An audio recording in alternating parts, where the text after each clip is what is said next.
Alright guys, welcome back to Performance RC, home of TMR, Performance, and Rovin King Motors. Here's the 27 TMR. I decided to take this out for a little rip today. Found a few fields. Unfortunately, they're freshly cut fields, so the grass is just caked in there. As you can see, I gotta blow this out. This is just caked with grass. Ran pretty good for how hot it was. It's pushing 90 degrees here in Pennsylvania today, and that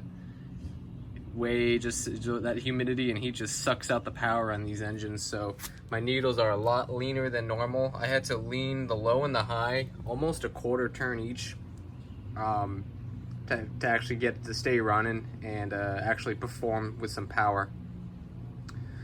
But only thing that happened out there was my receiver battery died. I'm hoping it died. It kind of just stopped working, so I'm guessing it did die. I'll have to check that out. And the one video you're gonna see it where it kind of crashed. It came down hard on the rear shock here. And take a look here. You push this down, only this side goes down. So that tells me probably the strut in here is bent. So I'll have to take this shock apart, see the damage, see what happened. But yeah, that's locked. It doesn't even go up and down. But other than that, it's all good. This little 27 that Alan modded, it runs like a champ. It has a little power. It's for a small engine. It has a lot of power.